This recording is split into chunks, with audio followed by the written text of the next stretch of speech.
And now it's Mooneer's turn. He thinks they do. I know he's been in the FreeDV organization for quite a while. He's done a lot of very significant work for him.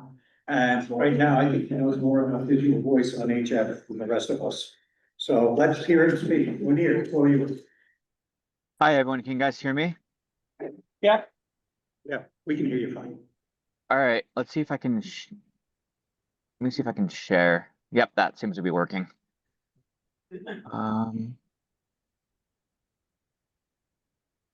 right. So, I'm Mooneer K6AQ, and I'm going to talk to you guys a little bit about what we've been working on in FreeDV over the last year. So, a little bit about myself. I've been licensed since the early 2000s. The original call sign being KG6AOV. And right now, as my day job, I'm a software developer at a medical device company, which is where I'm actually currently at. Here where I work, it's mainly C and C++ with some C# and Python thrown in the mix and some other stuff occasionally as well. And then in my very limited spare time outside of work, I do some open source development, and FreeDV, of course, is the biggest thing that I'm currently working on.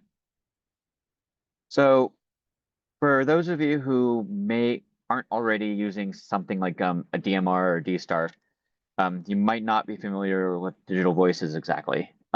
If you've ever listened to any live streamers online, it's kind of like that, but on the radio instead. And I say that from a technical perspective. And how that usually works is there's typically some sort of hardware device like an analog to digital converter, say in your PC sound card or a microcontroller, that takes whatever is being received from your microphone and turning it into zeros and ones. And then there's typically software or firmware on that microcontroller or PC that modulates that digitized voice into a form that can be transmitted out over the air. And then receive is typically the reverse order of that. The analog digital converter in, say, like your SDR or like your PC sound card, if you're using a sound card interface, turns that received signal back into ones and zeros, and software also turns those ones and zeros back into audio that goes out over your speakers or headset. So why would someone want to use digital voice anyway? Well, typically one big reason is that it takes less bandwidth than a similar sort of analog signal. So for comparison, like FM, for example, is maybe 10-15 kilohertz. Sideband on HF is typically around 3 kilohertz, although you can typically go a little bit wider depending on the radio. And depending on the digital voice mode you're using, you can potentially cut that bandwidth usage in half or even more than half. And it comes down to physics pretty much. Less bandwidth means more power in a smaller area, which means you could potentially lower your minimum signal noise ratio that's required and get out farther. Of course, there's exceptions, and it's not 100% guaranteed, especially due to propagation. But that's typically how it goes. It's why, for example, CW is the mode that works when no other mode works. And digital voice, another reason for that is the digitization rather. Inherently adds some level of noise immunity. After all, if you only have two choices, 0 or 1, then there's a lot of leeway in what you consider a 0 and what you consider a 1. And of course, that's not 100%. So a lot of digital voice modes also have what's known as forward error correction. And with forward error correction, there's some various trade-offs you can make, but you can potentially fix a lot of the received signal and actually get something usable out of it.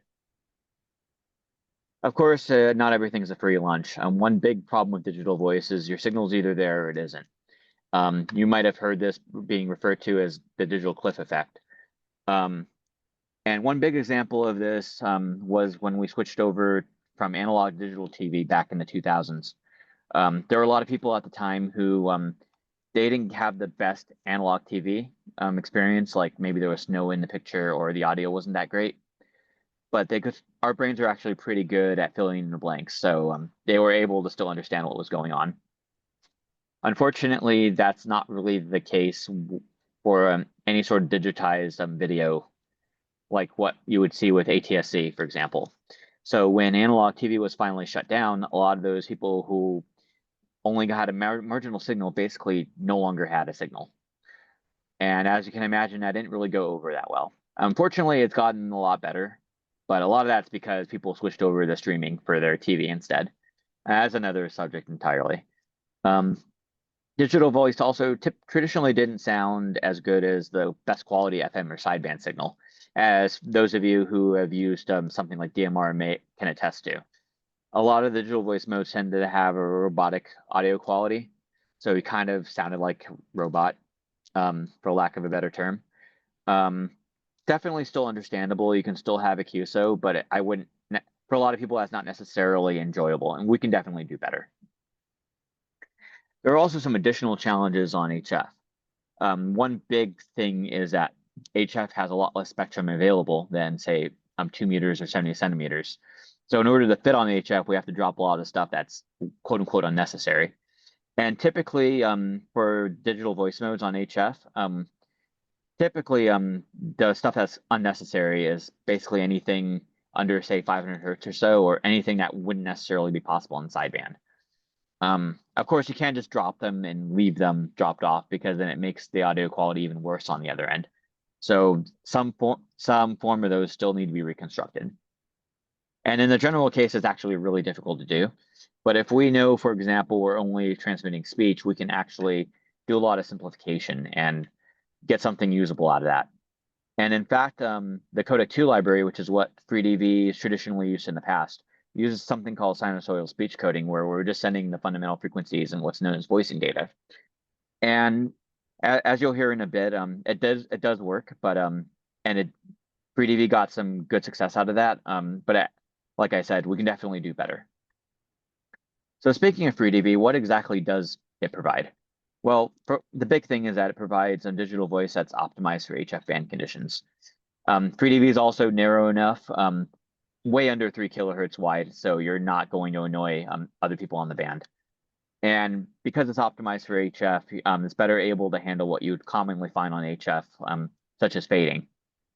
FreeDV also provides a way to use digital voice with your existing radios. Traditionally, you've had to buy a special hardware, say, for example, a DMR radio or a D-Star radio.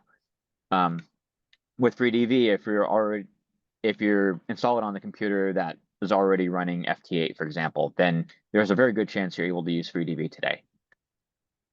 So a little bit about its history. Originally, it got its start from a program called FDMDV way back in the mid-2000s. And it used a commercial codec at the time that it was in this gray area where the company didn't say that we couldn't use it as hams, but they also didn't say that we could. And hams, of course, still experimented with it, but things happened, and eventually that company said no, and that pretty much killed the mode entirely. Excuse me. And as a result of this, a guy named David Rowe, VK5DG over in Australia, created what's known as the codec 2 library.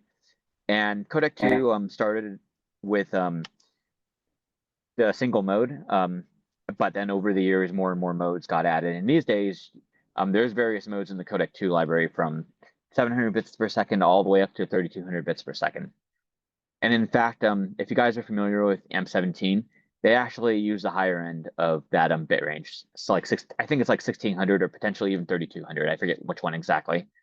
Codec 2 was also traditionally integrated into the FreeDV application itself. Actually, I'm going to stop sharing real quick because I'm not fully sure I set it up properly. I do have some audio in the presentation, so let me reshare again. Going back to the issues with FreeDV, as I was mentioning earlier, the audio quality wasn't the best. It had a lot of the same audio quality problems as other digital voice modes, so you still had the same robotic type audio quality. In fact, it was even worse because on HF you have a lot less bandwidth to deal with, so there's less bits to try to reconstruct something less robotic. And because of the way we were doing the encoding decoding, some voices sounded significantly worse than others. And hopefully, if I'm set up the sharing properly, you'll hear what traditional FreeDV sounds like. is quite obvious. It's hard to hide a 30-foot tower, 30-foot mast. You can crank up so I can maintain the data on the, I can lower it to the top.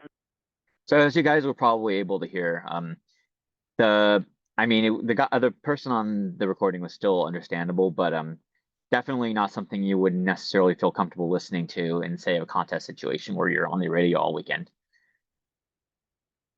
So another issue FreeDV had in the past was it had a bunch of different modes, owing to the fact that Codec 2 itself had a bunch of different modes, and each mode was optimized for different parameters effectively. And because there were all these modes and there wasn't really great documentation on when you would use what mode when, it made users fairly confused. So when users are confused, they typically coalesce around like the defaults effectively. So the traditional FreeDV in the past, users would just use one or two of the available modes and not even bother with any of the other ones. And as you can imagine, because of that, they're not really using the most optimal mode for the whatever band conditions they're using that day. And that's basically a recipe for a lot of user disappointment. And then FreeDV also had issues where even though some of the modes promised a low minimum signal to noise ratio, people still had to, there were some that still had to have fairly high SNR in order to be able to decode anyone. And as you can imagine, effectively being lied to like that is not really a recipe for good user adoption. So I'm going to take a detour a little bit and talk about a machine learning which is probably something you guys have been hearing a lot about lately, owing to ChatGPT and all the other similar products that are out there. Machine learning is basically a way for a system to generalize based on what it was trained on. In the past, you typically had to train it on a lot of data. So in the audio use case, for example, there would be tens or even hundreds of hours of audio. And that training typically requires a lot of math, usually matrix multiplication and stuff of that nature. And there's a lot of math that's typically required to actually run the machine language models as well, not just for training. So because of that, it wasn't really viable to do a lot of this until a few years ago, which is why we're basically now just hearing a lot about like ChatGPT and the AI boom effectively. And the nice thing about that is even if you don't have like the best graphics card in your computer, for example, you can still go to OpenAI's website and play around with ChatGPT on any computer with a browser effectively. And there's also some AI optimized embedded microcontrollers that are coming down that will hopefully allow us to run these models on smaller and smaller devices. Think like Internet of Things, for example. So that sounds all cool and awesome, but how exactly would we use machine learning for digital voice? And there's a couple of use cases for it. One big use case is better modeling speech for transmission. So a lot of the digital voice modes that have been developed in the past were developed by humans and that had a specific idea of how like speech basically gets encoded or whatever music or whatever else gets encoded. And humans aren't perfect. So there are definitely use cases where the authors of these modes have definitely missed. But what if we can use machine learning, for example, just feed it a whole bunch of audio from various places and have the machine learning model come up with the best way of encoding and decoding, say, speech, for example. And in fact, we actually get pretty good results with that, especially since one big thing with machine learning is we can take what was previously received as well as what we're currently receiving to basically come up with a good idea of what the next bit of audio coming out on the other end should be. And another good use case for machine learning is to help better decode, like say, a traditional data signal on the air. So for example, we can pass a digital signal through a simulator that simulates various HF or VHF or UHF propagation conditions while we're training this model. And then once it's trained, we basically use that model to on real signals that are received over the air, and it can basically come up with a better idea of how to produce the bits that you transmitted out. And the nice thing about machine learning in general is we can come up with a model initially, and based on user feedback or even additional training, we can actually iterate the model and and thus iteratively improve the results. And I mentioned that people have gotten some pretty good success using machine learning for audio. In fact, there's 3 different audio codecs out there that use machine language models for this. There's encodec from Facebook/Meta, also from MLO, also from Facebook and Meta.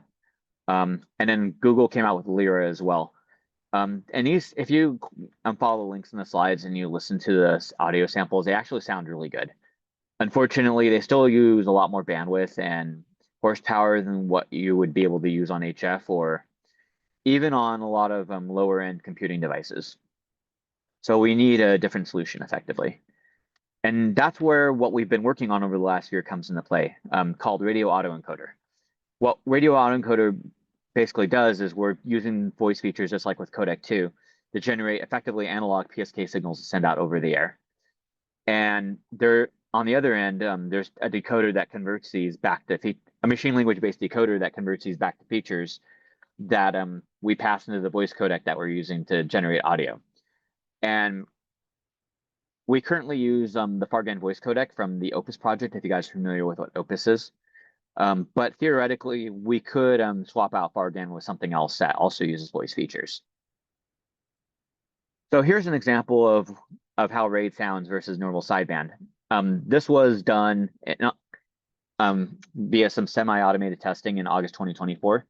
There's a lot more information on how that testing works in the slides, but basically, we took a normal recorded transmission. We generated a compressed single sideband transmission as well as the RAID transmission, and both sides of those were basically equalized, so they were about 25 watts peak.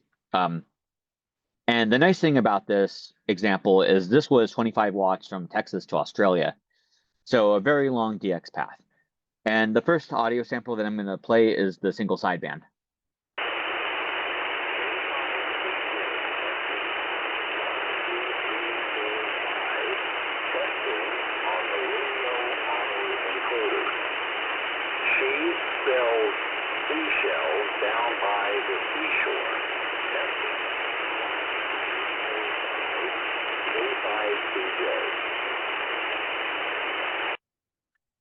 So as you were probably able to hear, there was a lot of static in the background. You could still kind of understand the single sideband, but it's one of those situations where if you were having to listen to that all weekend for like a contest, for example, you would get exhausted pretty quickly trying to listen to that. And next I'm going to play what that sounds like with in RAID. K5CJ testing 1, 2, 3, 4, 5, autoencoder.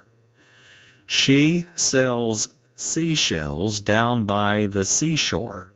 Testing 1, 2, 3, 4, 5, K5CJ. So of course it's not 100% perfect, especially considering the long DX path, but you were still like there was basically no background noise. The voice you're hearing sounds a lot closer to what an actual human sounds like. So and this was just stuff that we've been working on in 2024. We've made a lot more tweaks and updates since that to improve the audio quality and how the mode works even further.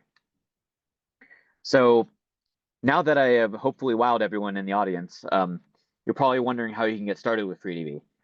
Most people download the FreeDV application. You can get it on freedv.org. We have pre-built versions available for Windows as well as for Mac. And if you're running Linux, we have the source code available on GitHub. And there's also a guy named Barry, I think his call sign is G4MKT over in the UK. He created the build script to basically automatically compile FreeDV on Linux. So you don't have to go through the process of trying to do it yourself. FreeDV requires 2 sound cards to transmit, but as I mentioned in the beginning of the presentation, it's not as bad as that sounds. If you're already using your computer for FT8 or some other digital mode, that's one of your sound cards right there. And another one can be just a USB or Bluetooth headset, or even just speakers and microphone in your laptop, or or whatever is already built into your PC. So once you've downloaded and installed it, the first time you run FreeDV, you'll get this easy setup window. It's basically an optimized setup for the most common use case where you'd have like a USB audio codec, for example, for radio that you plug in directly via USB. So what you would basically do is you would choose that USB audio codec or whatever your radio shows up as in the radio device field. And then you would choose your speakers and headset and microphone in the other two drop-down fields.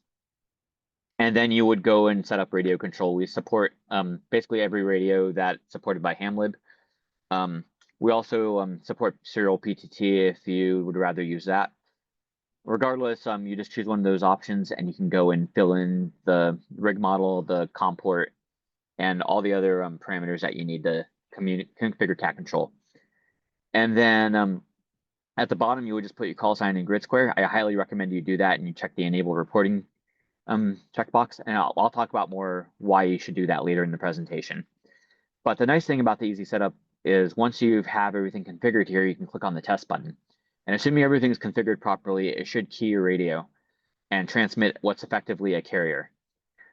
And if it's able to do that and you see your radio is actually emitting some power, then there's a good chance you have everything set up properly. Of course, that's not 100%. There are some instances where you need to go into more advanced configuration. One big reason for this is if you're using an SDR that has multiple virtual audio cables, like one for transmit, one for receive. Easy Setup doesn't support that situation, so you would need to go to the advanced setup to configure this. And the way you would do this is you'd go to Tools, Audio Config, or you can even click on the advanced setup button under Step 1 in Easy Setup to do this.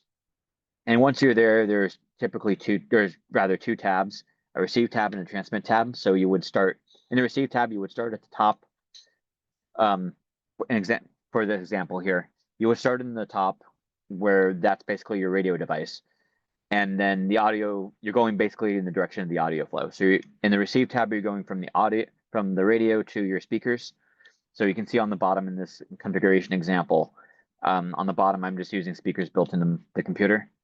And then typically for most use cases, you would swap it. So in the Transmit tab, in this example, I have my microphone built into my computer on the top, and then the USB audio codec on the bottom. And then once you have that set up, you can go ahead and push OK, and that should be it for audio. And then you might also need to do advanced cat setup as well. If you're using OmniRig right now, that's what you have to go into the advanced setup. There's an advanced button in Easy Setup in Step 2, where you can go into this, or you can go to the Tools, CAD, and PTT config. And this is an example of what the advanced PTT config looks like. And as you can see, you can enable a Vox tone on the left channel. You also have the same cat HamLib and serial port PTT settings. But you also notice that there's a PTT input setting as well. And this is good, for example, if you have a foot switch. You would just choose the serial port for your foot switch and the polarity of the CTS line for the foot switch.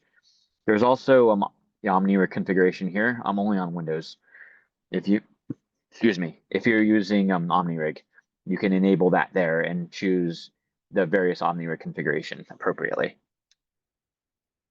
But once you have your CAD and PTT configured, you also want to finally just adjust your drive levels. Just like any other digital mode, you don't want ALC to show on your radio. If ALC is showing on your radio, you're too hot on, and people on the other end will not get the best signal from you. And typically, in order to adjust this, let me see if I can pull up FreeDV real quick, and I can show you what that looks like.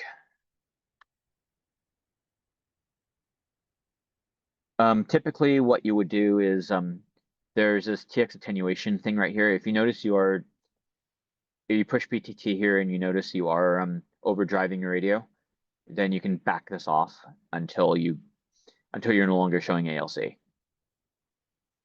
For the microphone, in the next version, you'll be able to adjust this in the main window, or alternatively, there's a filter window you can adjust that in. But typically you would adjust this through whatever operating settings you're using. So on the Mac, which was what I'm using right now, for example, I can go to this settings and sound and go to the bottom, and there's an input volume here, and you can adjust that accordingly. I believe there's a similar setting on Windows you can also adjust, but I'm not familiar with it offhand. One question that comes up occasionally is whether FreeDV itself is legal, and I'm not a lawyer. I don't even pretend to play one on the internet. So if you have any questions on this, definitely talk to someone who knows more than I do. If you happen to not be from the US and you're in the audience, different countries have different rules. So I would definitely seek someone who knows more than I do about other countries. But I can mention what the ARRL has said in the past. They wrote something called Practical HF Digital, or someone wrote an article called Practical HF Digital Voice in QEX way back in the day, May 2000 effectively. And there's a little sidebar in that article that basically goes into this topic. And at the time, the ARRL wrote something where they effectively considered digital voices having emissions designator Juliet 2 Echo. And for those of you who don't really deal with emissions designators that much, they definitely don't tell you what's going on. But in short, the J stands for single sideband. The number 2 is there's a single channel that's being transmitted that has digitized information on it. And E means mostly voice is going out over that channel. And if we accept the ARRL's position, then J2E is considered a phone emission per the current Part 97 rules. And because it's a phone emission, it also can be used pretty much wherever we're already using sideband. So effectively the upper half of most of the bands. The one exception is 60 meters because 60 meters in the US is regulated a lot more strictly. In effect, phone is basically only analog sideband on 60 meters. There is a rule proceeding going through the FCC. I don't remember where it's at, where to try to harmonize our 60 meter allocation with the rest of the world, which could make FreeDV legal on 60 meters in the future. So we'll have to see on that. There's also the argument that FreeDV is not actually J2E because you don't need a sideband radio to transmit, among other reasons. And even if it's not J2E, the current FCC rules do give us a lot of leeway into what's considered a phone mode. So we're likely still okay using FreeDV on HF. But even without that legality discussion, there's a lot of stuff that is part of FCC rules that are still a good idea to do on FreeDV. So you should still be IDing every 10 minutes, and at the end of every transmission, you shouldn't be running your amp unless you absolutely have to, stuff like that. And it's also a good idea to listen before transmitting because FreeDV is still, I'd say it's growing in use, but it's still not 100% common yet. So people aren't necessarily familiar with what FreeDV sounds like on the air. So they might just see the transmission and realize and think no one's on frequency and then start with the sideband contact. We don't necessarily want to be interfering with people when they're having a sideband contact on frequency. So we definitely want to be listening before transmitting. And it's the same considerate operator, common sense sort of thing with any other mode. And speaking of the common practice, we currently use the analog voice conventions. So basically upper sideband, 20 meters and above, lower sideband, 40 meters and below. And we've done this for one big reason why we've done this is to make it easier for us to hear other activity on the band. If we're always on upper sideband, for example, then it's a lot harder to determine to make sure we're not stepping on someone, especially on lower bands. So so that's basically why we did that. A lot of the activity in the US at least is on 14.236, plus or minus a little bit, depending on the activity. There's FreeDV activity on a lot of the other HF bands as well. Usually a lot of it is on 40 meters, 71, 77. And I believe there's another 40 meter frequency that's used primarily by Japan, but it is a valid frequency for the use in the US too. There's also a lot of 10 meter activity. 28330 is the most common frequency for that. And then there's also other frequencies people use, and that's what we're going to go into next. Is how to find people to talk to on FreeDV. The biggest thing people use to find contacts is what's known as FreeDV Reporter. And the nice thing about FreeDV Reporter is it's a live view of what's going on at FreeDV. So if you turn on the application and you configure reporting in the easy setup window, then when you push the start button in FreeDV, you'll automatically connect to FreeDV Reporter if you have internet access. And it will basically immediately mirror what you're doing. So if you're receiving someone, for example, you'll show as currently receiving someone pretty much within a second or two. Likewise, if you transmit, you'll show as transmitting pretty much as soon as you push the PTT button. I'll see if I can, I don't know how well this is going to come out, but basically this is what FreeDV Reporter looks like. And right now you can see there's a lot of, like N1KWG is currently receiving someone. And it looks like it was KC2G they were just receiving. And then you can see like a bunch of other people, like KS4K is currently transmitting on 40 meters, and then JK1HNV also. And it looks like there's a lot of activity right now because the Japanese stations are starting to come online. And then there's also the chat view as well. Nice thing about this is it works similarly to, say, IRC, where you can just log in and with your call sign and then just start chatting with people and arranging arranging contacts over the keyboard effectively. The web-based version of FreeDV Reporter also has the call signs underlined, so you can go ahead and click on a call sign and view basically their profile on QRZ, for example. Maybe that's a bad example because let's try an American call sign instead. As you can see, it pulls up. I just pulled up the QRZ page for K6HN over in California, so you can see their profile easily and read up more about them. I mentioned the web-based version. There is also a version of FreeDV Reporter built into the FreeDV application itself, and I really apologize if you guys can't see because I saw that the screen was pretty small earlier. But it has the similar sort of information that the web version does. So like the call sign, the grid square, how far they are from you, and basically it does the same sort of highlighting that would happen on the web-based version, whether someone's receiving or transmitting.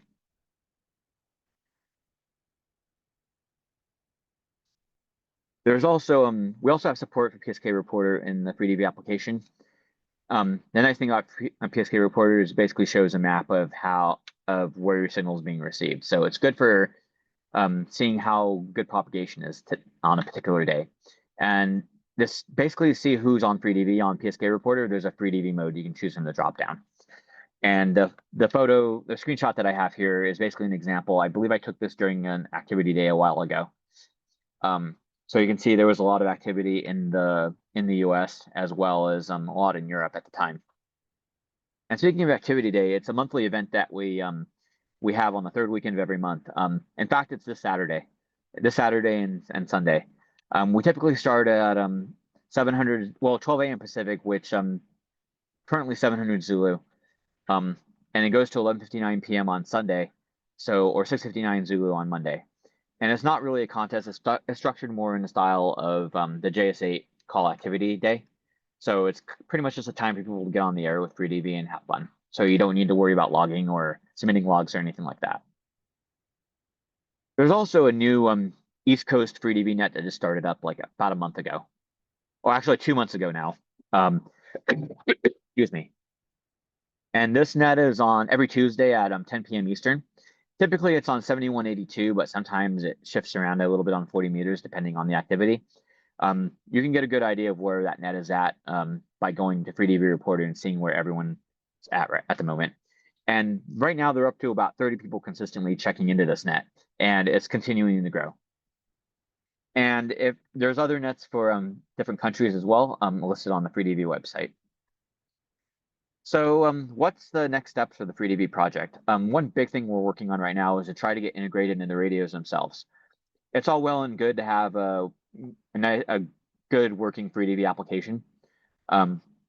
But as with any other digital mode application, it requires setup. And it's nice to be able to just push a FreeDV button on the radio and just begin operating FreeDV immediately. So if you happen to have any contacts with radio manufacturers, definitely reach out and talk to me after. And then that's pretty much it for the presentation. If I don't get to your question tonight, you can always just email me, mooneer@gmail.com, or like you can visit our Discord, scan the QR code, or there's a link to the Discord on freedv.org as well. And with that, I'll go ahead and open it up for questions.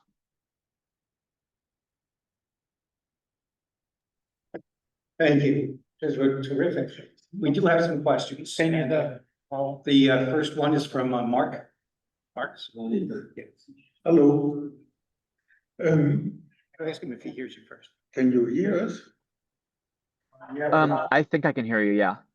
Okay, Oh, just talk to like this? Yeah, just talk. Of course, I would like to understand a little bit the essence of this technology. Can you give some impression of the main ideas? And can you, for example, compare this technique with traditional error correcting codes? So this presentation is more of a high level. There is I believe if you go to the FreeDV website, David Rowe actually submitted a paper that talks a lot more about the underlying math and how it all works. And I believe the talk was actually approved, and he's going to be giving it at an IEEE conference in October. But the presentation, or rather the paper, is on the website if you want to read more about that. Very good paper I have. Oh, you have it. Thank you. I will look for that paper. George has it somewhere. Yeah, I got it. It's an excellent paper. I have a question, actually a favor. There's a lot of us in the room that would love to hear that sample again, the audio sample of the, what was it, the 20-meter conversation on sideband, and then the, went to, the FreeDV version. And, Yeah, 1 second. yeah, we'd love to hear that one again. That was impressive. Okay, so the first one will be the sideband.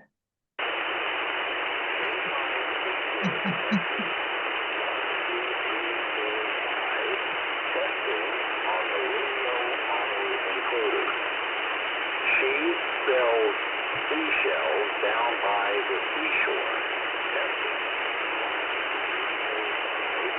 K5CJ. All right, the next one is FreeDV. K5CJ testing 1, 2, 3, 4, autoencoder. She sells seashells down by the seashore. Testing 1, 2, 3, 4, 5. K5CJ. And were you guys able to hear that, or? Yeah. Oh, yeah, that's impressive to say the least. Very good. Is there a question? I haven't won. No, I got, okay. Hi, Mooneer. It's Larry W2LAG. I have a couple of questions. One of your slides shows a frequency of 7177, where people seem to congregate. Well, I'm watching, at least I was watching a few seconds ago, a live SDR on 7177. And sure enough, there's a FreeDV conversation going on right now. So I have a question. You also showed 7182 as a place for the Tuesday 10 p.m. net on the East Coast. 2 kilohertz up from there, 7184 is the oldest net, which means every night on that frequency around that same time. How much of splatter, bleed, or anything above 7182 that could possibly impact that net at 7184 is evident at all, or is there? So most of the signal is so the RAID signal, most of the power right now is about 1.5 kilohertz in the middle of that 3 kilohertz passband. So I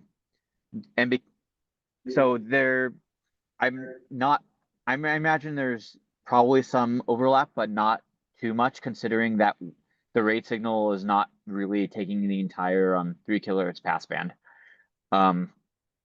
It's obviously it's going to depend on your radio setup. If you're if say you have an amp that's not really doing that's pretty dirty, for example, then it's then there's going to be more splatter than something with a cleaner signal. But the people seem to have like I said, people seem to be having pretty good success with that net, and they do QSY to a different frequency on 40 meters if there is interference.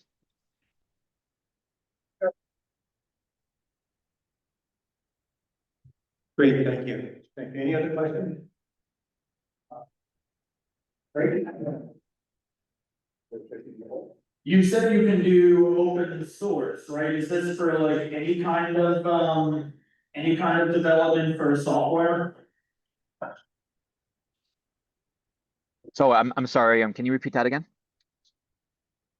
You said you develop software. Can you do like any kind of open source development?